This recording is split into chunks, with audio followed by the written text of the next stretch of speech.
menurut teori jadi sebenarnya flexing boleh nggak di sosmed? Boleh. Boleh. Nggak ada masalah jadinya.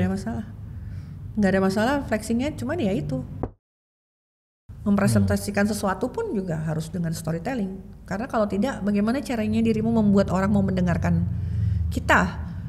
Kalau kita sendiri tidak yakin dengan apa yang kita ceritakan dan tidak tahu dengan apa yang kita ceritakan kan. Kunci utama kamu ingin membuat foto yang bagus dan cerita yang bagus itu adalah mendengarkan. Welcome to the Super Mario Show, and super inspiration is the name of the game. Power up!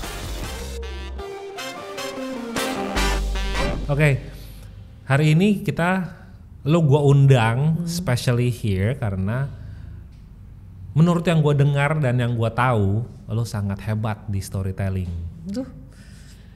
Bagaimana pendapat lo mengenai itu? Kayak hebat lagi is a big word ya. Tapi maksud aku bukan, aku sangat into storytelling.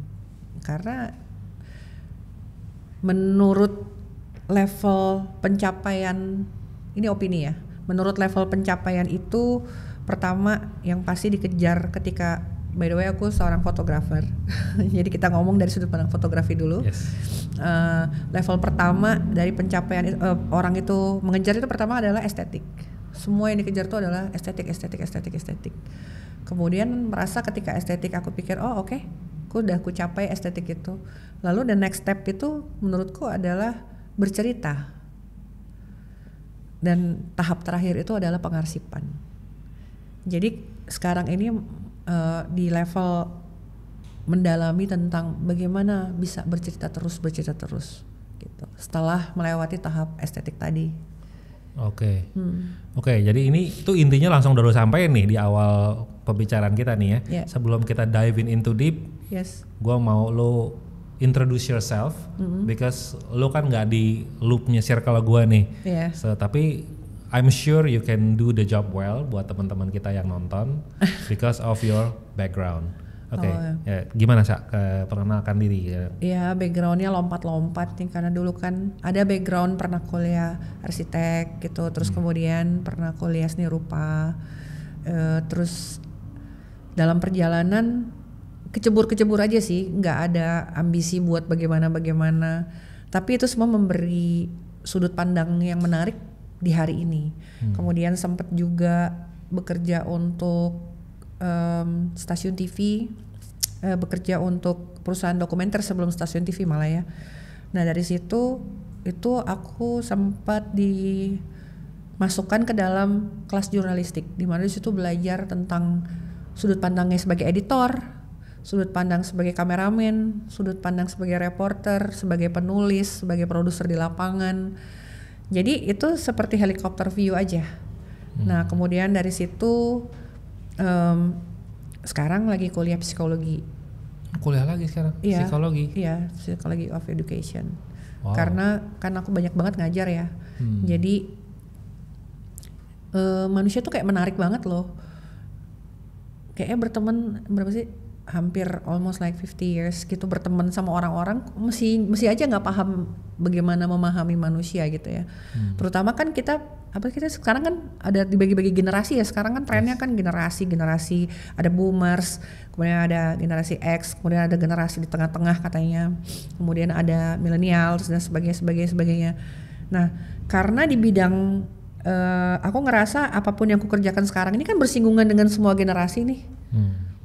Terus berusaha memahami daripada menganggap itu sebuah masalah gitu kan. Kan kayak sekarang ini kan lagi ribut soal bagaimana Gen Z dalam dunia pekerjaan gitu. Aku beberapa kali berurusan dengan Gen Z, tidak semua seperti yang dibahas juga gitu. Ada beberapa Gen Z yang menurut aku very inspiring dan segala macam. Jadi daripada mengikuti alur cerita seperti itu, jadi itu kayak akhirnya coba ngambil kuliah itu sambil ini aja kan, kuliahnya juga online. Oke. Nah itu habis itu deretan latar belakang ini yang ngebentuk pemikiran hari ini sih. Ya kalau arsitektur, latar belakang pernah kuliah arsitektur ini membentuk soal nirmana, Terus seni rupa juga ngebantu mempertegas, mengacak sih sebenarnya kan di arsitektur tuh kalau aku perhatiin teman-teman kita tuh yang fotografer di arsitektur fotonya rapi banget gitu ya.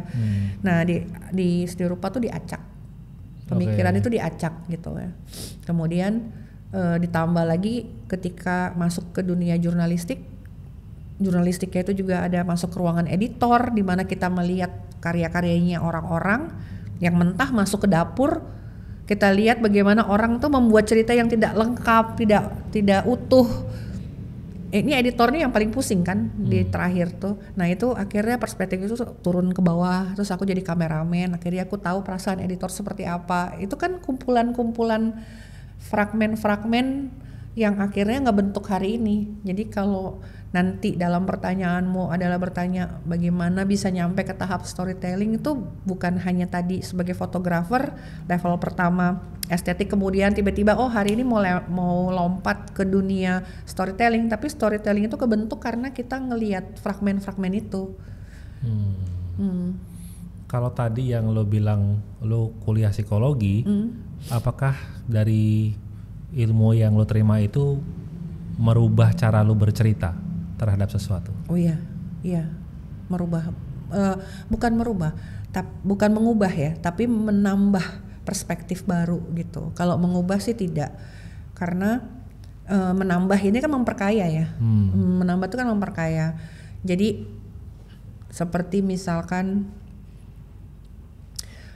bagaimana kita melihat mental health issue, bagaimana menghadapi beberapa karakter orang dalam komunitas kita, dalam komunitas fotografi lah. Kok semua komunitas itu pasti kan ada kayak absen, maksudnya kayak dinamikanya ya.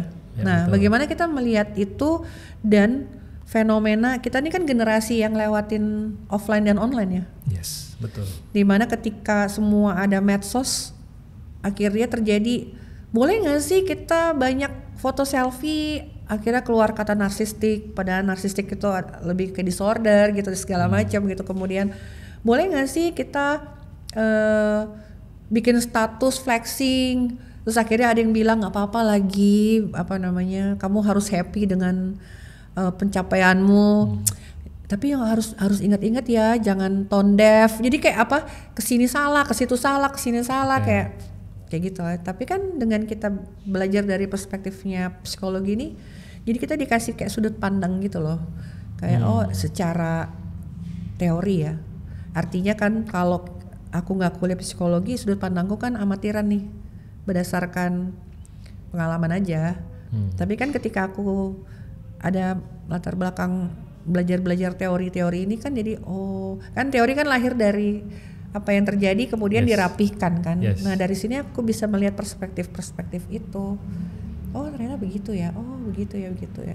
Karena sering aja dalam kehidupan sehari-hari ketika aku tidak terlalu suka berkomunitas ya, tapi aku ngebantu banyak komunitas. Tapi di dalam membantu itu sering banyak dengar cerita-cerita juga sih. Jadi sebenarnya flexing boleh apa enggak? Kenapa? Menurut teori jadi sebenarnya flexing boleh nggak di sosmed? Boleh. Nggak ada masalah jadinya? Nggak ada masalah flexingnya, cuman ya itu bagaimana kamu menyampaikan flexing itu dengan baik, balik lagi ke komunikasi kan. Dan bagaimana lo nge-flex dengan story yang lebih bisa diterima, apakah bisa dibilang begitu? Betul. Kalau ngomongnya cuman pamer doang artinya jadinya bragging jatuhnya bragging. Flexing kita bisa bilang bahwa makanya storytelling is everything, right? Jadi misalkan kita kasih lihat sebuah bangunan rumah. Saya berhasil membangun rumah 2 miliar di usia saya yang 30 tahun. Itu awal dia membuka percakapan itu. Ntar dibilang tone deaf, ini orang lagi pada susah, begini, terus ada yang bilang flexing. Tapi ketika dia bilang bahwa mari kita mundur dulu, pencapaian ini saya lakukan. Jadi orang akan fokus kepada prosesnya kan, bukan kepada 2 miliarnya gitu. Jadi aku selalu kalau ini mengingatkan ke diri aku sendiri, jangan fokus di masalah tapi fokus di solusinya, prosesnya. Karena kalau dalam kasus yang tadi begitu dengar cuman hasil akhirnya jadi kedengarannya jadi seperti pamer. Iya. Padahal kalau mendengar ceritanya sebenarnya dia keringat darah tuh nyari segitu kan. Betul. Gitu ya. Betul. Sama kayak orang sama kayak aku nih, aku di jalan ya. Ini paling sering terjadi ya di jalan. Pernah kemarin kejadian di lampu merah, tiba-tiba mobilku ditabrak. Tuh masih ada bekasnya sebelah kiri. Mobil aku ditabrak gitu ya, misalkan ditabrak. Si motor ini langsung turun, aku nggak tahu hari apa yang dia lalui si pengemudi motor. Turun terus dia gebrak mobil aku, dia marah-marah, orang kaya nih, mentang-mentang orang kaya. Hanya karena dia naik motor terus aku jadi salah. Padahal itu di lampu merah udah berhenti hampir 1 menit. Dia nabrak mobil yang lagi diam gitu kan. Tapi aku memilih untuk melihat dia aja tanpa merespon apapun. Aku melihat dia, terus aku cuma bilang begini, Bapak, mobil saya ada dashcamnya. Nanti Bapak bisa lihat siapa yang nabrak siapa. Mungkin di saat itu aku nggak ngerti apakah itu modus atau apa ya, atau enggak sebenarnya dia tidak sadar bahwa dia yang nabrak. Di saat itu kemudian ada logika masuk ke kepala dia, tapi kan udah keluar ego nih. Brengsek, dia gepok mobil terus dia pergi naik motor. Tapi ada pelajaran di situ, nggak mungkin nggak ada pelajaran di situ kan. Jadi artinya kayak tadi orang itu dengan mudah dia akan ngejudge seseorang tanpa dia tahu. Dia bilang, kalau saya suruh minta ganti, kan situ punya banyak duit. Bagaimana caranya tahu kalau dia nabrak mobil aku lagi banyak duit, aku bisa memperbaikin. Siapa tahu di hari itu ada invoice yang nggak turun-turun, aku harus bayar semua tim aku. Hari itu cuma megang duit 5.000, terus mobil ketabrak. Sementara mungkin dia baru terima gaji UMR gitu. Kan nggak bisa di-compare hal-hal kayak gitu kan. Jadi orang tuh nggak pernah tahu situasi apa yang terjadi di dalam sana gitu. Jadi kayak ya solusinya adalah ya kadang-kadang aku bilang ceritakan dengan baik. Pasti orang akan fokus kepada perjalanannya daripada ujungnya. Iya. That's true. Sekarang kalau lu inget nggak sih ada momen pertama di mana lu merasa kalau story itu bisa mengubah cara pandang? Ada that certain moment yang lu realize gitu. Iya juga ya, ternyata kalau ada story-nya lain nih gitu. Sadar sih. Sadar itu waktu aku jadi editor untuk film dokumenter ini. Jadi karena aku nih kerja buat production house punya kakakku kebetulan dan partnernya. Dia masukin aku di situ, nggak tahu mungkin kakakku ngelihat aku punya semacam bakat apalah gitu dalam mempelajari segala sesuatu. Jadi dia memulai memasukkan aku ke dalam situ tuh bukan sebagai reporter. Yang paling gampang kan sebenarnya kalau dia mau masukin adenya, ya udah reporter aja, latihan ngomong.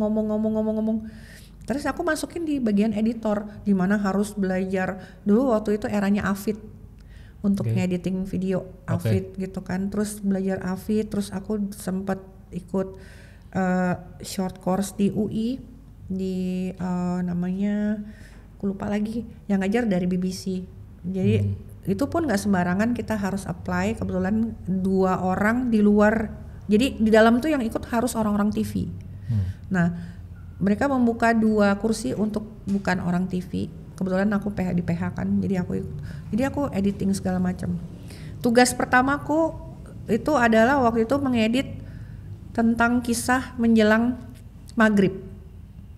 Jadi tentang itu cuma simple video orang azan itu loh. Azan, cuman kan ada storytellingnya. Si kameramen ini dia ngasih aku stok buat diedit. Di situ aku ngerti akhirnya perasaan editor kenapa dia suka marah-marah kan. Karena apa? Stoknya tuh kayak nggak variatif shotnya. Jadi stoknya kayak long shot terus gitu kan. Ini nggak ada shot yang bisa dimasukin, terus kalau mau dimasukin terlalu patah. Jadi bahkan video azan maghrib aja jadi membosankan karena nggak ada dinamikanya gitu. Terus aku marah-marah kan. Terus aku pas di meeting ini aku bilang, ini shotnya kurang nih, harus begini. Tuh editor senior yang mendampingi aku, Mas Gun, Dia sampai bilang, lu tahu sekarang perasaan gue ya, katanya gitu kan. Tapi kan itu artinya dari sudut pandang helikopter view-nya ya, dari sudut pandang dapur akhirnya nih prosesnya. Kemudian aku jadilah mulai di kelas itu kita disuruh bikin project. Aku inget banget project aku tuh adalah kita disuruh bikin berita. Caranya adalah suruh nyari karena kuliahnya di Depok waktu itu, kursusnya di Depok di UI. Jadi kita suruh nyari radar Depok tuh berita apa yang di situ, terus kita bikin liputannya. Si dosennya Horea Salajan namanya. Terus dia bilang gini, nanti ditentukan di antara kalian semua datang nih tim datang. Mana yang paling bagus untuk jadi berita utama, highlight. Jadi ceritanya harus menarik banget, dia bilang gitu kan. Mungkin karena mereka udah sehari-hari dunianya adalah begini, udahlah kasus orang zaman eranya orang naik kereta di atas atap itu, kasus orang jatuh dari kereta, kasus pemerkosaan, kasus ini. Terus aku pas buka koran aku lihat, ini menarik nih, aku bilang gitu. Aku bilang kebetulan kita bertiga timnya, satu kameramenku tuh orang Indosiar ya waktu itu, satu lagi aku lupa orang mana ya, jadi kami bertiga. Ini menarik nih, kambing mati misterius, terburai semua ususnya, satu kampung nggak berani keluar kalau menjelang maghrib. Ini menarik nih, aku bilang gitu. Ayo kita wawancara, kita cari ceritanya, kejar nih, cepet ceritanya. Sampai wawancara polisi, wawancara dokter hewan, wawancara apa, karena udah dikubur kan. Terus wawancara orang, kan dianggap kampung di Depok kan dianggap sebagai yang sangat religius, masa cuman kambing mati aja sampai maghrib nggak berani keluar rumah, ya segala macam. Akhirnya kita kemas dan presentasi lah kita di depan kelas dengan storytelling, cerita begini. Cerita aku itu nomor 1, jadi highlight utama. Kan pada ribut di semua commotion. Emang pemerkosaan nggak penting pak? Emang orang naik di atas kereta nggak penting? Waktu itu aku masih belum terlalu matang dengan storytelling ya. Kan ini kan kita lagi kuliah ya. Yang ku ambil berdasarkan insting mungkin hari itu. Cuman yang aku seneng, 2 orang tim yang bersama aku ini kan semua senior semua. Tapi dia membiarkan anak baru ini untuk pitch story kan. Dosen aku ingat bilang begini, pemerkosaan itu biar bagaimanapun akan ada terus. Orang jatuh dari kereta, orang udah tahu naik kereta bahaya, dia jatuh tapi dia terus melakukannya. Segini ini. Tapi kasus pemerkosaanmu juga ini kurang kuat angle ceritanya. Tapi kamu bayangkan nih, ada kambing mati misterius, satu kampung. Berarti ini urgensinya kan level sampai 1 orang mempengaruhi kehidupan orang banyak, dia bilang gitu. Jadi dia akan jadi highlight, dia bilang gitu. Dipilihlah ceritaku. Dari situ aku yakin bahwa ternyata menceritakan runutan cerita yang kita edit itu, kan aku yang edit ya ceritanya. Kameramen aku kita bikin dulu nih, kita ngambil gambar apa aja nih gitu. Nah dari situ aku tahu bahwa dari peristiwa video azan maghrib, dari video yang tugasku ini gitu, bahwa storytelling adalah segalanya gitu loh. Bagaimana kita menceritakan, bahkan sebuah urgensi itu jadi sesuatu hal yang sangat penting karena kamu tahu bagaimana cara menceritakannya, bahayanya apa, pengaruhnya terhadap orang banyak. Kan dia bilang intinya dari jurnalistik itu kan adalah dia mempengaruhi kehidupannya orang banyak nih, kata dia bilang gitu. Oke. Apakah harus diambil dari angle jurnalistik selalu? Apakah kalau sudah bercerita itu udah termasuk jurnalistik? Oh enggak juga, segala hal sih. Mempresentasikan sesuatu pun juga harus dengan storytelling. Karena kalau tidak, bagaimana caranya dirimu membuat orang mau mendengarkan kita? Kalau kita sendiri tidak yakin dengan apa yang kita ceritakan dan tidak tahu dengan apa yang kita ceritakan kan? Oke. Jadi artinya apakah kalau storytelling itu kita harus ngerti banget, kita harus bercerita dari first person view, dari kita sendiri, atau bolehkah kita menceritakan orang lain? Gitu. Boleh. Yang penting strukturnya. Oh, yang penting strukturnya. Ya, struktur berceritanya. Oke, struktur berceritanya itu seperti apa sih yang paling gampang ditangkap lah gitu? Chris Nolan menceritakan Memento kan dibolak-balik tuh. Pernah nonton Memento? Gue tahu judul tapi gue gak nonton.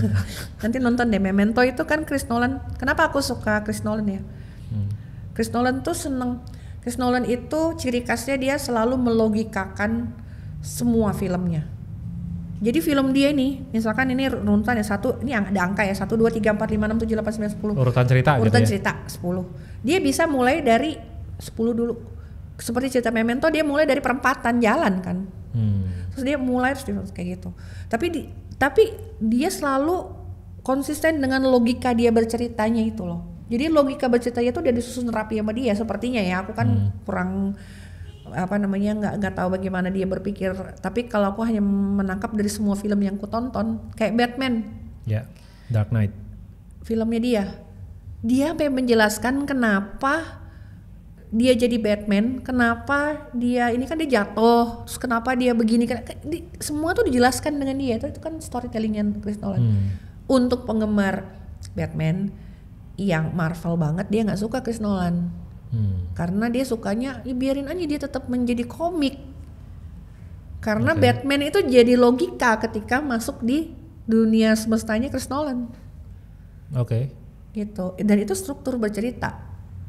Yang aku kejar dan kita penggemar Chris Nolan tuh tahu bahwa struktur bercerita dia tuh yang gokil sih. Jadi maksudnya dia bisa membolak-balik alur. Bisa membolak-balik alur. Kalau kan dari pertanyaanmu adalah apakah struktur tuh harus berurutan, kan tidak perlu berurutan, tapi strukturnya tuh logikanya itu loh, struktur logika berpikir kita yang harus kita jelas gitu loh. Runut. Artinya bisa dibilang kalau kita mau bercerita kan pasti ada strukturnya. Ya. Awalnya apa, akhirnya apa, lalu middle, ending. Yes, and what happens in between gitu kan, in the middle-nya kan. Jadi setelah itu semua sudah dapat strukturnya, sebenarnya bisa aja kita bolak-balik. Bisa. Supaya nggak ngebosenin ibaratnya gitu kan. Iya. Supaya nggak cerita selalu awalnya gini, akhirnya begini. Iya. Tapi kan untuk menjahit itu semua kan butuh struktur berpikir yang runut dulu. Ya. Iya kan? Karena kalau nggak nanti di tengah-tengah, duh kenapa begini ya? Kok bisa begini gitu kan? Jadi begitu kan? Kalau dia sendiri tidak paham dengan runutannya kan? Artinya ngacaknya pun juga nggak bisa sekedar ngacak kan? Ngacaknya harus logical kan? Iya. Kalau gue balik gini orang masih tetap ngerti nih sebenarnya. Iya. Oke. That's how you tell a story ya. Nah tadi kalau lo bilang lo dari sudut pandang lo kan writer, editor juga. Terus tadi lo ngomongin Christopher Nolan kan, dia bercerita lah. Jadi storytelling biasanya lebih umum di industri itu. Nah kalau misalnya dari segi architecture nih, lo sebagai lulusan arsitek juga, menurutmu apakah storytelling juga penting di situ? Penting sih. Sebagai seseorang yang pernah kuliah arsitektur ya, kalau kan karena aku tidak terjun di dunia itu, kalau ngeliatin rumah ibuku aja gitu, aku bertanya sih gitu loh, mengapa orang mendesain rumah tidak sesuai dengan ceritanya, personalize si orang ini gitu loh, si pemilik rumah. Ibuku yang suka masak, kenapa dapurnya dibikin kecil? Kenapa dapurnya tidak sangat tidak friendly dengan kondisi dia yang suka masak gitu loh. Kemudian bapakku yang suka olahraga, rumah itu tidak didesain untuk bapak aku menaruh peralatan barbelnya apanya, akhirnya kan berantakan ada di mana-mana. Bapakku tuh dua, dia suka olahraga sama dia suka mengumpulkan buku-buku. Jadinya karena tidak ada ruangan yang ada, jadi dijadikan ada sehingga jadi nggak karu-karuan gitu loh. Jadi yang ibuku tidak nyaman dengan ruangan bapakku juga nggak nyaman ketika ibuku masak harus naruh. Akhirnya dia menggunakan ruangan meja makan untuk menaruh semua kegiatan memasak dia gitu kan. Ya itu kan salah satu contoh storytelling di dalam desain ya mungkin. Itu kan isunya jadinya ya, isu yang terjadi. Tapi kalau andaikan rumah ibumu didesain oleh arsitek yang sudah mengikuti semua kemauannya, kemauan orang tuamu, kira-kira story apa yang akan dia keluarkan? Bagaimana cara dia bercerita mengenai rumah itu? Mungkin bukan kemauannya, tapi dia akhirnya bisa mendengar siapa si dua individual ini kan, bagaimana menyatukan mereka berdua. Kalau aku lihat harusnya dulu pernah ada desain rumahnya dulu waktu itu aku ingat bapak itu beli tanah di Taman Mini tapi sekarang udah jalan tol tuh. Jadi bapak panggil lah ada arsitek tuh, aku masih zaman SMP ya. Dipanggil lah arsitek nih, aku ingat banget. Tiba-tiba dia mendesain rumah ada satu pendopo limasan di tengah. Sekarang kan rumah aku kan rumah limasan, aku beli rumah tua, aku taruh di Depok. Nah itu pendopo limasan ditaruh di tengah. Terus ngelewatin air, di situ ada ruangan tempat bapakku naruh alat olahraga. Terus aku inget banget di belakang tuh ada pawon dapur yang terbuka sekali. Habis itu baru ada kamar. Aku inget banget pertanyaan bapak aku ke si pendesain ini, dia nanya, pawon ini untuk apa? Karena bapak keluarganya banyak, ibu keluarganya banyak. Setiap kali lebaran ditanyain acara keluarga itu sering nggak? Ditanyain. Sering. Oh kalau karena bapakku tuh anak tertua, pasti kan ngumpul kan. Terus dia gitu setiap acara keluarga ibuku kan guyup banget ya. Dan mereka tuh kalau keluarga ibuku tuh setiap kali ada pesta, semua pada bawa makanannya, pada pamer show off flexing masakannya mereka semua kan. Sementara kalau keluarga bapak aku tuh datang dengan jumlah yang fantastis itu. Bagaimana caranya tetap menjaga antara privasinya orang itu, jadi mereka tidak masuk ke area-area itu, tapi mereka tetap bisa guyup dan dalam satu area. Itu aku masih inget banget desainnya. Sampai sekarang aja masih aku inget banget, karena tapi kan aku SMP ya. Berarti desain itu benar-benar kena di dalam kecocokanku ya gitu. Makanya kalau saya lihat bagus amat ya. Sampai sekarang aku masih ingat itu desain. Tapi kemudian ketika ibuku pindah rumah gitu, mereka udah tua, terus mereka pakai alasan bahwa udah tua, rumah kecil aja gitu. Tapi kecilnya itu juga tidak menceritakan tentang mereka pada akhirnya. Oke. Di desain rumah itu terlihat sangat enak dilihat, tapi banyak, menurut aku ada 2-3 ruangan yang jadi kalau aku bilang namanya ruangan hantu gitu loh. Ruangan yang orang tidak ada orang beraktivitas di situ dalam satu hari itu sering. Oke. Karena itu mungkin rumahnya memang rumah beli jadi gitu ya. Rumah beli jadi yang kemudian direnov sama ibuku kan. Kemudian direnov sama ibuku kan, pertanyaan aku ke ibuku kan kemarin, kenapa pas renovasi arsiteknya nggak diizinkan ngomong? Kan ibu suka masak, kok nggak ada lubang angin, nggak ada lubang udara, lubang udara. Kan jadi baunya nih berputar-putar di situ. Oke dapurnya kecil tapi nggak ada lubang udara. Terus kenapa kok ruangan makan ada kamar mandi di dekat situ yang kalau kebuka kita bisa ngelihat? Aku bilang kan bapak sama ibu sukanya ngumpulnya di situ gitu. Kan pertanyaan-pertanyaan why itu yang menjadi landasan berpikir aku terus kan, belajar aku tuh kan why.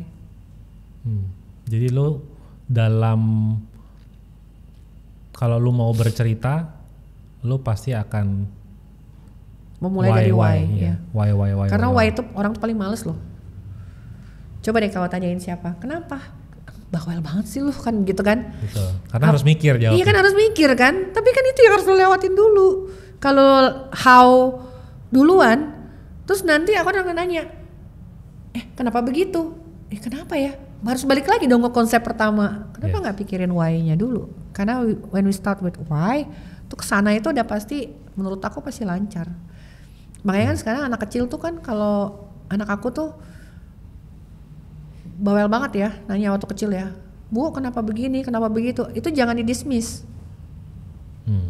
Karena kalau kita kebiasaan bilang, Bu kenapa begini, udah yang ini, lama-lama dia berhenti mempertanyakan why, akhirnya cara berpikirnya diganti sama dia kan. Oke, itu benar. Padahal anak kecil curiosity-nya itu yang mahal sebenarnya. Iya, yang mahal. Kita ini yang jadi males kan ngejawabnya kan why. Akhirnya cara berpikir kita jadi begitu. Karena sometimes kita juga nggak tahu why-nya kenapa. Karena kita selalu melakukan itu secara refleks kan, ya udah pokoknya refleks. Begitu. Ya udah karena kita why kita hindarin kan. Iya kan. Pivot begitu why langsung belok. Iya, pokoknya udah gini aja. Gini aja deh. Oke, tadi karena lu udah beberapa kali nih ngomongin masalah dapur ya, karena nyokap lo dan kayaknya lo juga agak senang di dapur, ya nggak? Nyokap berharap aku mau menurunkan keahlian dia memasak, tapi kayaknya nggak sempet karena fotografi dan pekerjaan sekarang sudah menyita waktu banget. Tapi aku seneng banget menjamu seseorang untuk hal-hal simpel sih. Kalau untuk masak misalkan kayak aku ngundang seseorang ke rumahku tuh pasti orang itu udah deket banget sama aku kan. Biasanya aku tanya nomor 1, mau coklat ini nggak? Gue baru bawa coklat dari daerah Sulawesi nih misalkan. Lo mau coba nggak? Gue punya gula aren dari daerah Sulawesi gitu atau apa? Mau gue bikinin pisang nggak? Pisang epe gini. Itu love language-nya seperti itu. Jadi dapur buat aku utama bukan karena aku suka masak, cuman karena aku paling nyaman tuh ngobrol tuh kayak di pantry gitu loh, di dapur. Jadi kalau arti sebuah dapur buat lo apa? Hangat. Hangat dalam ice breaker ya, untuk memecah satu ini. Sering sih, maksudnya kayak misalkan ketemu orang nih selama perjalanan aku ya, ketemu meeting nih dari berbagai orang di Indonesia ya, di Indonesia aja. Orang ketemu kita itu kadang orang kan suka first impression nih. Katanya teman-teman aku orangnya judes gitu ya, first impression katanya mereka gitu ya. Ada yang bilang judes, ada yang bilang galak, ada yang bilang macam-macam gitu. Nah, oke. Aku nggak bisa memperbaiki mimikku yang dari lahir ini ya. Tapi yang bisa aku lakukan adalah ice breakingnya dengan gini, mau minum apa gitu kan? Kamu suka pisang nggak? Aku mulai dari situ dan biasanya it work all the time. Dan orang Indonesia seneng banget ketika mereka menawarkan makanan dan kita terima banget dan kita suka. Kan kadang-kadang kita suka basa-basinya gini, mau ini nggak aku udah makan. Sebenarnya itu kan membuat orang tuh kadang-kadang yang ya padahal dia tuh pengen kayak kasih kita gitu sesuatu ya. Jadi kayak kalau aku lagi di tempat-tempat di Indonesia itu, misalkan ada mama gitu di NTT atau apa, kakak ayo ke rumah makan gitu. Sebisa mungkin aku bilang, mau bu, ibu masak apa gitu. Duduk di dapur untuk ngobrol, mencari insight, walaupun makanan yang apa yang ada di dapur dia ya. Tapi itu memulai sebuah pembicaraan hangat itu bisa dari itu. Oke, jadi apakah menurut lo istilah everything starts from the table, from the dining table, apakah itu betul? Betul. Betul ya? Betul. Oke. Meja makan kita di ruangan-ruangan dengan arsitektur dengan beberapa rumah, coba cari deh. Meja makan itu sering dipakai berapa kali? Oke, banyakan dari dapur justru maksudnya? Enggak. Mereka ada hanya sebagai syarat di dalam rumah. Banyak sekali ruang-ruang meja makan itu yang sudah tidak terpakai kan. Maksudnya kalau meja makan nggak kepake jadinya? Iya, maksud aku padahal kan tadi dirimu bilang semua dimulai dari meja kan. Iya. Meja makan, pantry, apapun lah itu. Tapi aku sering lihat aku ya di rumah-rumah modern itu, meja makan itu jarang dipakai. Sudah jarang dipakai. Waktu zaman aku kecil kan ibu aku kan cukup ini ya, keras ya. Makan harus di meja makan gitu. Iya. Makan sore itu yang ngumpul nunggu semua duduk baru kita makan. Yes. Artinya sekarang ada sebuah disconnection. Mulai terjadi disconnection ya. Iya. Apakah itu, sebagai dirimu yang sebagai arsitek, apakah disconnection itu terjadi karena desain? Aku nggak tahu. Ya. Karena desain yang tidak sesuai habit bisa. Ya. Jadi karena kan ruangan meja makan tidak harus sebesar itu kan. Intinya kalau rumah ya tempat ngumpulnya harus sesuai habit dari usernya. Dan of course habit itu juga harus dibentuk ya, karena kalau kita mau bikin kayak gimana pun kalau misalnya tidak dipaksa kayak anak-anak kan maunya main di mana gitu kan, makan nggak mau di meja makan. Tapi kan kalau itu kan harus kita bangun ya habitnya ya, I think habitnya ya. Dibangun. Karena benda itu ada di ruangan, kita mau makan ruangan lumayan gede loh itu, meja makan itu. Yes. lumayan gede. Yes, ya kalau yang of course kalau yang sekarang yang rumah-rumah yang agak kecil biasanya udah gabung sama pantry ya. Jadi kan dapur sama meja makan ada Tapi sedikit. kan hangat kan? Ya. Semakin kecil semakin orang nggak ada pilihan untuk ngeloyor sebenarnya kan. Ya udah di situ ya udah lo ngumpul. Iya kan, tapi kan bayangin ya sih, aku tuh seneng banget, selalu kayak seneng banget. Oh, by the way, aku punya satu meja dari kayu yang dipotong setengah itu loh. Itu meja. Jadi itu meja satu hari karena rumahku yang sekarang ini kecil ya, karena aku tinggal nemenin ibuku yang sudah tinggal sendiri. Jadi si meja kayu itu nggak mungkin aku bawa ke situ, tapi ibuku tuh pengen banget itu meja kayu pulang ke rumah ya. Karena itu kan meja jati 2,5 meter itu kan. Yeah. Aku taruh di rumah kakakku. Aku eksperimen, aku bilang, "Mas, taruh di situ, Mas." Itu kan 1 ton itu kan mejanya. Taruh di sini. Dia benar-benar taruh di ruangan center di tengah ini.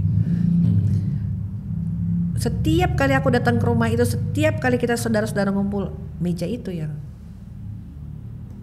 jadi tempat utamanya. Karena apa? Karena keluarga aku itu semua bicara dalam love language yang sama kan. Makanan, nongkrong, ngobrol, apapun itu, tapi semua nih makanan semua dan duduk di meja itu. Ruangan lain sofa jadi nggak kepake. Oke.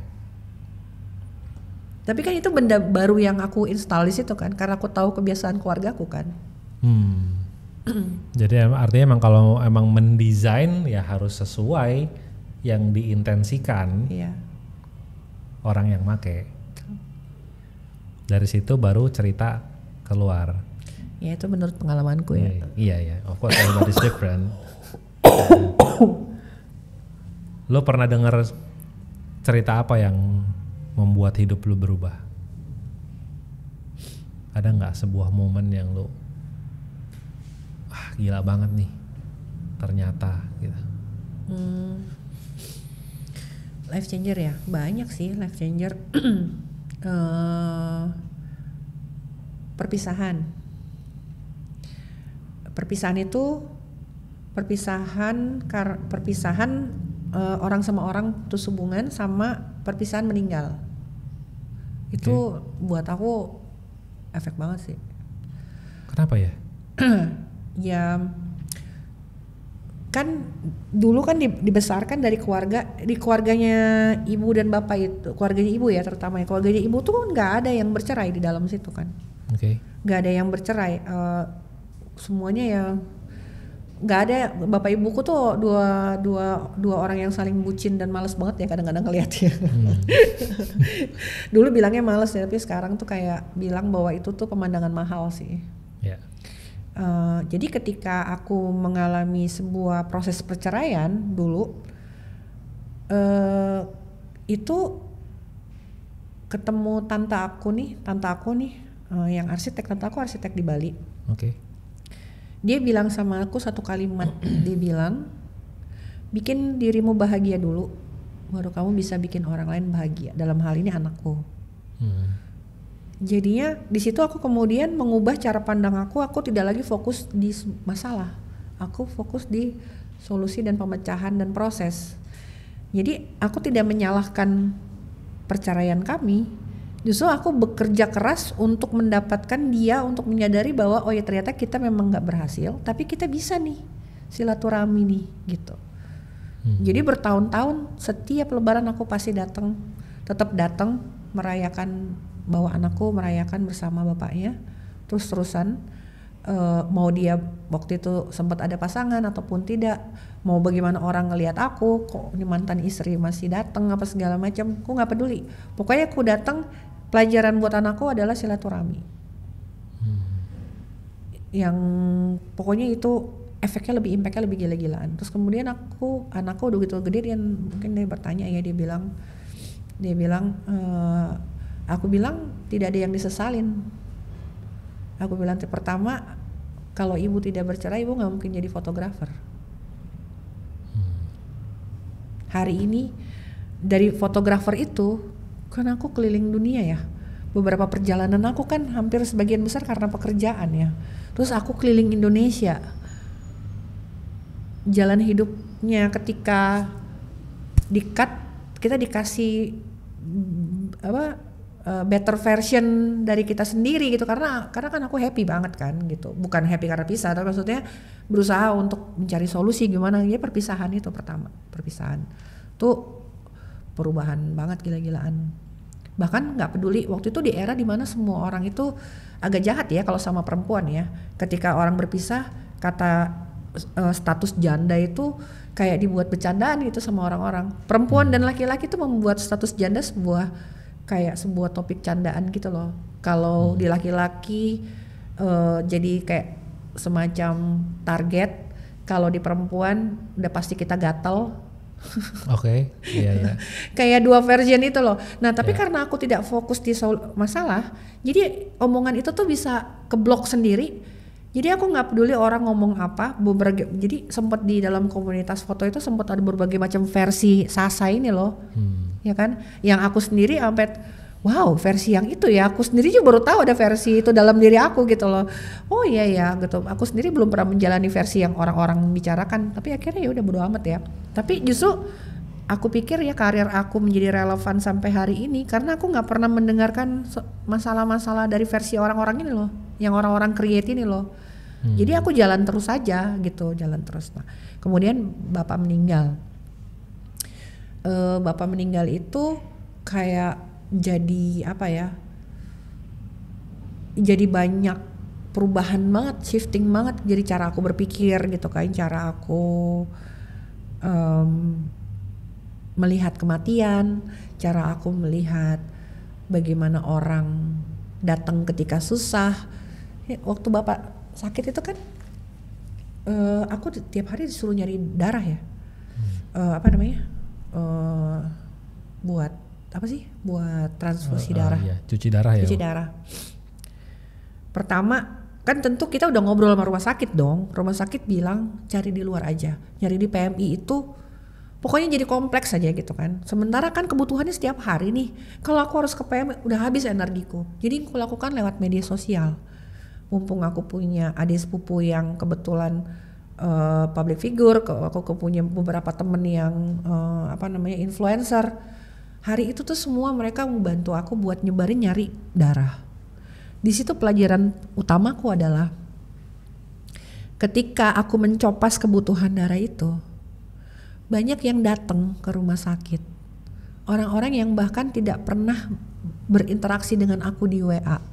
Teman-teman SMA aku yang aku tahu dia tapi kita jarang say hi, jangan say halo, dia datang ke rumah sakit nyumbang darah. Orang-orang yang sering berinteraksi dengan aku meribetkan situasi dengan bilang udah coba ke sini, udah coba ke situ, udah coba ini. Gimana kalau seandainya bilang aja sama dokternya jangan minta 10 kantong tapi begini. Di situ aku punya kesimpulan, kalau kamu nggak bisa bantu mendingan diem aja. Karena kamu nggak tahu apa yang orang ini lewatin untuk dapat darah setiap hari selama 2 minggu. Karena ada orang-orang yang tidak pernah berinteraksi dengan kamu datang loh ke Fatmawati, temen aku nih, anak Bogor, datang dari mana aku tahu ya, dia jauh ya, hanya untuk nyumbangin darah. Wah itu kayak gitu loh.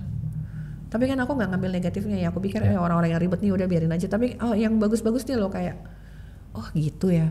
Jadi sekarang aku tahu jawaban ketika ada orang meninggal, ketika ada orang sakit, itu hal simpel ya. Aku tahu bagaimana cara merespon berduka cita kepada mereka.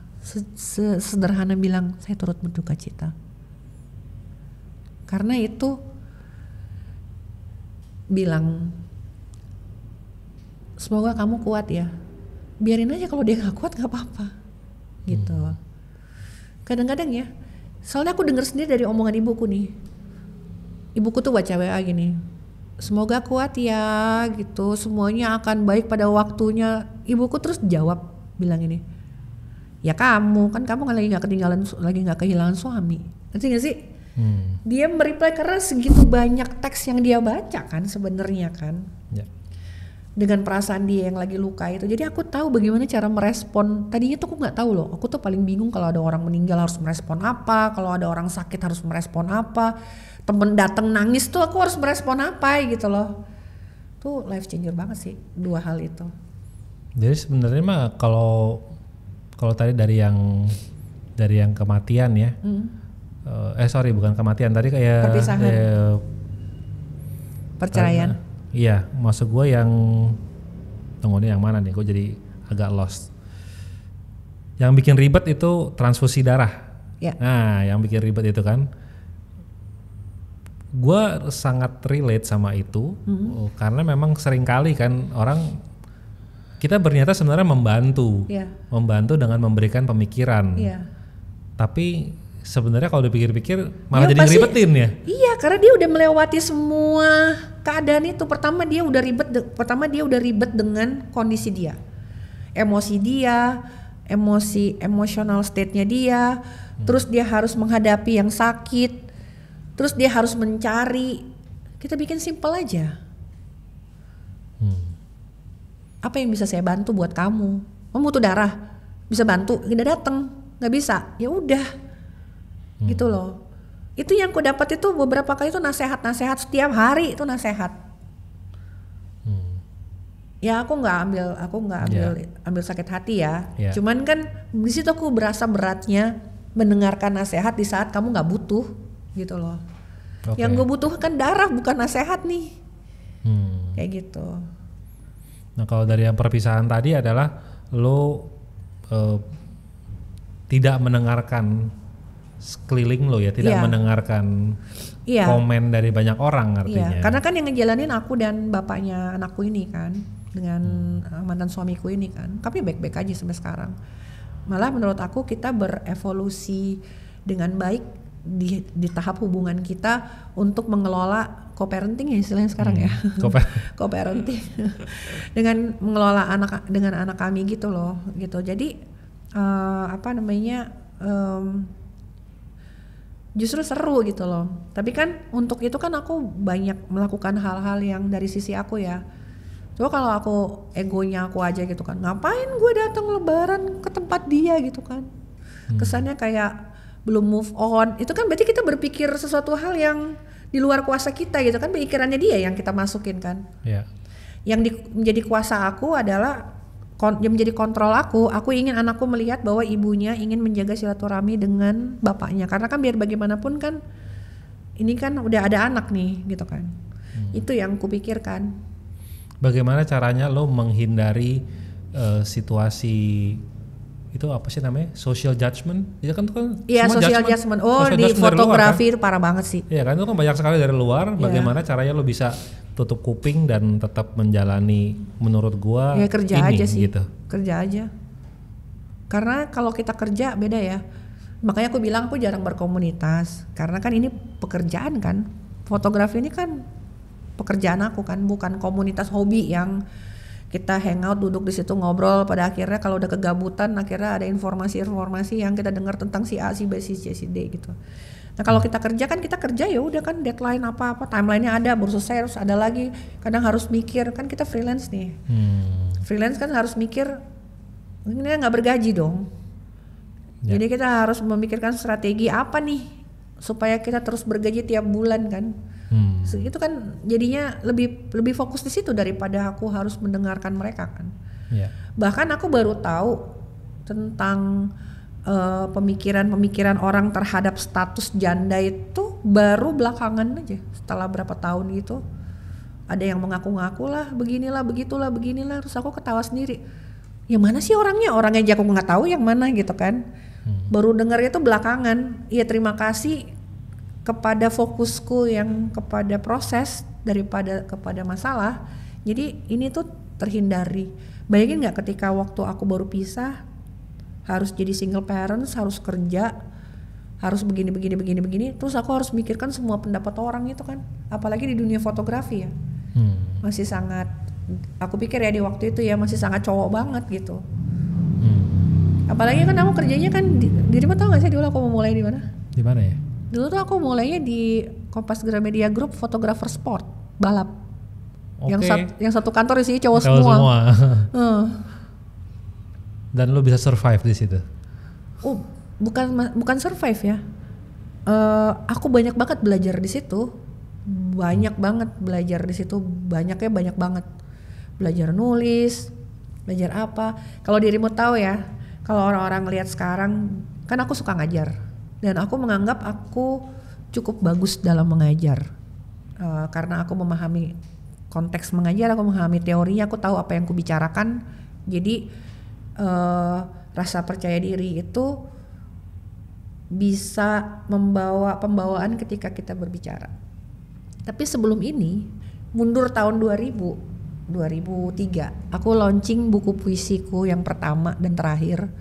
Buku puisiku itu dulu aku belajar dari Sitor Situmorang. Dia tuh adalah penyair angkatannya Chairil Anwar lah. Oke.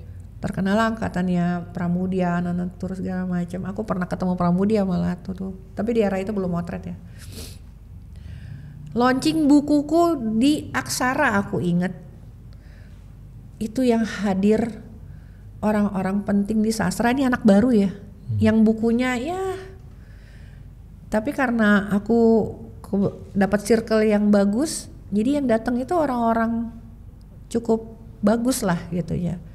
Ku nggak bisa ngomong di launching bukuku, ku nggak bisa ngomong karena demam panggung, bayangin nggak? Okay. Terima kasih buat kehadirannya. Ya udah itu aja. Itu doang yang ku ngomongin, bayangin nggak sih? Itu buku pertama dan terakhir kan.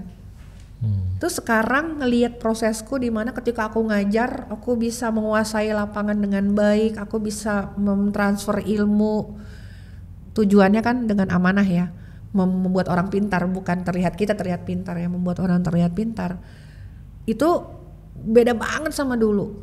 Itu kan karena proses itu. Menurut lo apakah angle-nya akan berbeda kalau lo bilang tadi tujuannya membuat orang pintar bukan supaya kita kelihatan pintar? Menurut lo approach-nya akan berbedanya seperti apa tuh kalau? Beda banget. Beda banget kalau kamu pengen kamu yang terlihat pintar, orang bingung. Paling dia ngeliatin kamu kayak gitu kan. Dia keren banget tapi dia pulang nggak dapat sesuatu. Ya dia ngeliat orang yang dia lihat pintar aja. Tapi kalau kita membuat dia pintar, setidaknya dari 100% yang kita sampaikan 10% aja membuat kehidupan dia jadi berubah gitu. Bisa membuat dia bisa melanjutkan apapun yang sedang dia tekuni, itu menurut aku tuh udah kayak goal utama aku. Kayak baca buku Mas Seno. Jadi Mas Seno Gumiraji Dharma tuh ngeluarin buku fotografi, literatur fotografi, filsafat. Jadi itu tesis S3 ya dia filsafat. Namanya bukunya Kala Citra. Aku tuh baca buku filsafat itu cuma berapa halaman taruh. Baca buku dia ini, apalagi ngomongin tentang fotografi ya, esai foto jurnalistik. Itu bisa baca sampai sore. Sampai detik ini tuh buku udah kayak kerupuk ya. Aku kasih tanda, aku tulis. Dan kalau aku udah mulai merasa bodoh lagi, aku buka lagi, itu udah kayak Bible buat aku. Aku ngelihat bagaimana Mas Seno itu menulis buku itu. Kita ini yang nggak tahu filsafat, begitu dia bercerita, dia tuh membuat runutan cerita tuh dari yang sedemikian mudah, kayak easy reading gitu banget ya, gampang dicerna, gampang dibaca, sampai ke tahap yang filsafat banget. Jadi tuh kita kayak dicerdaskan gitu loh. Kayak aku tuh pas baca buku itu aku langsung gini, iya juga ya, nggak kepikiran buat gua. Selama ini aku motret, aku pikir begini. Begitu baca buku dia, oh iya ya. Jadi kayak setiap kali aku kelas, aku selalu mencoba mengutip omongan-omongan dia itu untuk jadi inspirasi buat anak-anak di kelas. Judul bukunya apa sih si Seno itu? Kala Citra. Tapi sekarang jadi mahal karena aku setiap kali ngomong pada beli, tapi nggak tahu ya pada dibaca apa enggak ya. Tapi bukunya jadi langka. 300 something atau 400. Itu di Gramedia gitu ada apa gimana? Nggak ada. Mesti pesan ke dia apa? Di belanja online itu. Belanja online ya, oke. Nanti yang demen motret harus beli artinya. Kemarin itu ada klub buku. Kita ngumpul jadi satu. Kita bawa buku favorit kita cerita di dalam klub buku. Itu nggak ada yang fotografer. Aku cerita. Karena gitu, kalau kita ingin meyakinkan seseorang kan kita harus passionate banget ya apa yang kita ceritakan, right? Yes. karena aku sangat cinta dengan buku itu, jadi keluarnya gampang banget. Menceritakan itu udah kayak balikin tangan aja gitu. Jadi aku cerita, aku kasih sampel-sampel bagaimana sudut pandang dia. Aku bilang buku ini memang bicara soal fotografi, tapi sebenarnya dia bicara soal banyak hal. Aku bilang gitu. Itu mereka satu grup itu pada beli buku, padahal bukan fotografer gitu. Oke. Karena itu ada quote-quote itu yang menurut lo bisa beyond dari fotografi kan? Tentang storytelling, bagaimana kita ngelihat perspektif, bagaimana kita ngelihat sudut, bagaimana kita menggali informasi, bagaimana cara kita melihat. Oke, gue beli juga deh. Tuh Mas Seno, harusnya aku nih jadi BA-nya BA-nya Mas Seno nih. Oke, kita balik lagi sedikit nih. Kalau misalnya si arsitek ya atau desainer lah, kalau dia mau bikin cerita mengenai project yang dia bikin, menurut lo angle-nya apa yang harus dia lakukan lah supaya ada connection between dia sama audience ya? How to tell the story? Masa kalau nggak kan rumah, is just ya udah gue bikin rumah nih bentuknya gini, ownernya maunya gini gitu kayak. Ya jangan membaca. Apa artinya jangan membaca? Orang sering kali presentasi dia baca apa yang dia tulis kan. Orang bisa lihat lah semuanya apa yang dia tulis. Oke. Tapi ketika kamu menuliskan presentasi itu, pemikiranmu ketika mendesain itu yang disampaikan, the why question, cerita. Tampilan presentasi di layar itu kan hanya sebagai keyword pengingat orang-orang. Orang-orang butuh keyword kan. Kalau presentasi isinya very wordy gitu kan, siapa yang mau baca? Ya kan? Tapi keywordnya itu loh, cerita ya itu seperti apa. Ya itu yang paling penting kan, mempresentasikan itu kan sebenarnya storytelling kan. Yes. Meyakinkan sesuatu. Nah, tapi aku bisa memahami karena mempresentasikan sesuatu itu pertama itu yang jadi kendala itu adalah groginya itu loh. Yes. Itu another issue. Another issue demam panggung itu kan another issue. Menurut aku teman-teman ini mau itu arsitek, mau itu fotografer, ketika dia presentasi dia nggak terbiasa, dia masih grogi, itu hilang semua yang ada di kepala dia gitu loh. Mau seberapa briliannya dia gitu, pasti hilang. Menurut aku ya, Steve Jobs adalah salah satu yang terbaik ketika presentasi. Coba perhatikan, nonton Steve Jobs. Dia selalu memulai dengan why. Menurut aku yang the next ini malah aku nggak terlalu tertarik. Tapi kalau dengerin dia lagi, coba dengerin deh. Kenapa? Kan ngejelasinnya kan sangat mudah untuk dicerna gitu. Steve Jobs. Ada tuh kalau aku kan nggak terlalu mengamati politik ya. Tapi beberapa orang tuh aku tandain karena cara mereka berbicara itu bagus cara dia menyampaikan. Tapi dia kemarin tapi aku gak ngerti ya kan, kadang politik kan suka dijebak ya dalam narasi yang apa. Siapa Hasbi ya mungkin ya, ya, itulah namanya, itu. Aku salah satu yang aku seneng cara dia, bagaimana dia berbicara. Kita ngomong cara dia berbicara ya, bukan berpolitiknya gitu. Terus si siapa? Aku lupa deh kalau kayak gini nih. Jadi storytellingnya tuh menarik banget gitu untuk diceritakan gitu kan. Nah makanya kan beberapa film itu kan sama kayak film ya. Pernah gak sih lo ngerasa di dalam bioskop, aduh salah pilih film nih gua dalam 5 menit pertama, 3 menit pertama gitu kan. Karena dragging banget gitu kan, sama. Ya itu. Tapi kayak tadi aku bilang pertama itu kan grogi itu udah susah ya untuk diginiin. Terus kedua, kadang-kadang dia tidak menjadi dirinya sendiri. Dia nggak percaya diri bahwa apa yang sudah dikerjakan itu adalah the best. Jadi dia mencari quote atau mencari padanan di keliling yang. Jadi dia berusaha untuk mencari tepuk tangan. Jadinya dia berusaha untuk tampil apa namanya? Jadi berusaha tampil pintar kayak Jadi begitu. tampil pintar gitu loh. Padahal kan kalau dia bicara dengan apa yang sudah dia ketahui, kita kan kalau ngomong yang kita nggak ketahuin, kayak aku disuruh ngomong arsitek itu mana aku ngerti. Iya kan, udah kehilangan banyak hal dan banyak perkara gitu. Kayak kemarin Aku kan dulu kan sempat megang PR kan, sempat jadi PR konsultan, PR officer gitu. Ada klien aku lama datang terus minta mau nggak saya megang lagi, nggak berani gue.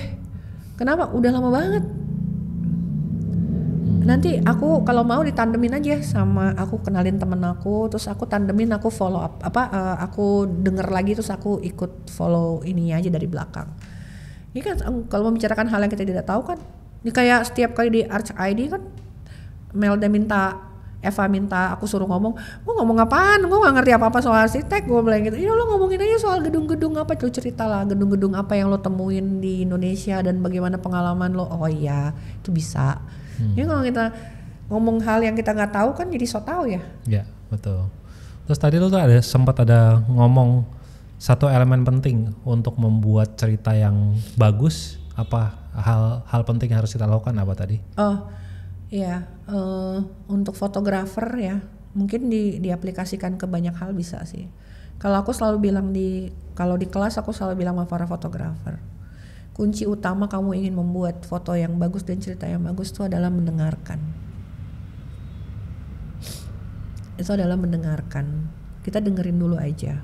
Dan itu setiap kali aku liputan ke tim aku selalu bilang, datang tuh jangan langsung ambil kamera langsung jebret aku gitu. Datang itu cari insight, dengerin dulu. Apalagi kalau kayak model kita kan travel. Nah kalau di travel itu misalkan aku datang lah berkunjung ke satu tempat apa ya contohnya Muara Jambi deh, yang baru terbit ini kan Candi Muara Jambi. Aku beruntung banget dapat koneksi kepada Pak Kepala. Sorry. Pak Kepala ini punya kemampuan untuk mengelola dengan sangat baik. Dan dia didampingi oleh orang lokal yang memiliki pengetahuan tentang tempat itu sendiri. Jadi hari pertama aku datang, aku jalan di samping dia, merekam sambil mendengarkan. Belum motret, cuma dengerin aja. Ngangkat kamera juga belum. Terus tapi kan beberapa tempat kita nggak akan melewati lagi, jadi aku ambil gambar dulu. Setelah merekam, perjalanan pulang tuh aku dengerin semua wawancara aku sama dia. Itu kan Muara Jambi itu 4.000 hektar, 20 kalinya Angkor Wat. Itu salah satu universitas tertua di dunia, dan itu gokil banget sih. Itu pusat Buddha seluruh dunia tuh salah satunya termasuk si Muara Jambi ini. Begitu aku dengerin di sepanjang jalan, 2 hari kemudian aku bilang aku akan datang lagi ke sana untuk terbangin drone, untuk foto atau apa. Jadi tahu apa yang mau kita foto. Kalau enggak, fotonya aku tuh cuman foto gambar seonggok candi aja gitu. Tapi kan begitu kita mendengarkan, kita tahu apa yang kita mau foto. Tentang bata-bata yang batanya kan masih asli ya, pagernya itu. Tiba-tiba bata itu kayak kepotong seret gitu, kayak kita ambil pisau tuh dipotong kayak kue tart gitu loh. Terus aku tanya, pertama yang aku ngeliatin terus aku gini, ini kok tiba-tiba ada garis nggak normal, ini kenapa Pak? Oh iya ini teknik pembangunan orang zaman dulu karena kan gempa. Jadi si pagar ini kalau gempa dia nggak akan roboh. Ini nih ada fotonya nanti. Terus aku tanya satu pertanyaan yang sederhana yang kemudian bisa menjadi tulisan yang bagus untuk dibaca adalah teknologi apa yang ada pada masa lampau ini yang sampai sekarang tidak bisa kamu replika, membuat batanya. Kami sudah mencoba mereplika bata. Ukurannya udah bener, segala cara kami lakukan. Begitu dipasang pecah retak. Sementara itu semua yang ada di situ umurnya udah seberapa ribu tahun. Jadi dengan mendengarkan itu, baru kita bisa mendapatkan. Iya, kalau enggak kita mau cerita apa? Sejarah-sejarah lagi kan? Mau cerita apa? Mau bilang, oh ya zaman dulu ada Bante Tibet dateng gitu kan, oh namanya ini itu kan teknikal banget kan. Tapi ketika sudut pandang misalnya dirimu sebagai arsitektur datang ke situ, yang ditanya kan kayak gitu-gitu dong. Membuat bata nggak bisa, iya belum bisa sampai sekarang. Oh terus ini apa? Oh ini berarti kan kayak gitu-gitu kan kita bicarakan. Jadi ketika dibagikan ceritanya, jadi storytelling yang menarik bukan? Daripada kita bahas soal spektakulernya 4.000 hektar dan segala macam. Jadi artinya mencari sudut pandang yang berbeda ya? Ya. Nggak dari cuman yang sudah ada, artinya kan itu menggali data. Informasi lah ya, bukan sudut pandang berbeda tapi menggali informasi itu kan nanti kita bisa dengar insight kan. Kadang-kadang kan mereka cuma perlu ditanya, kalau nggak ditanya kan nggak keluar info-info seperti itu. Oke, tanya kenapa, dengerin. Dari situ bisa keluar story yang lebih menarik. Iya. Kemarin ada pertanyaan di kelas, bagaimana kalau narasumber yang kita dapatkan itu tidak kompeten, Mbak? Ya nggak apa-apa, dengerin aja. Dari situ pun kamu sebagai seorang storyteller yang bagus, kamu akan membuat satu sudut pandang angle yang menarik. Misalkan gitu, misalkan waktu itu di air terjun, aku mau ke air terjun ini, terus tukang parkirnya bilang air terjunnya lagi nggak bagus nih, lagi gini. Terus dia tiba-tiba cerita lain-lain nih. Nah dari cerita lain-lain itu aku bisa dapat angle menarik gitu loh. Oh iya Pak, emang ada apa? Iya soalnya aku udah lupa ceritanya, tapi aku ingat waktu itu angle-nya jadi berbeda. Itu tergantung kita memanfaatkan narasumber kita itu kan. Seperti apa angle yang akan kita cari gitu. Oke.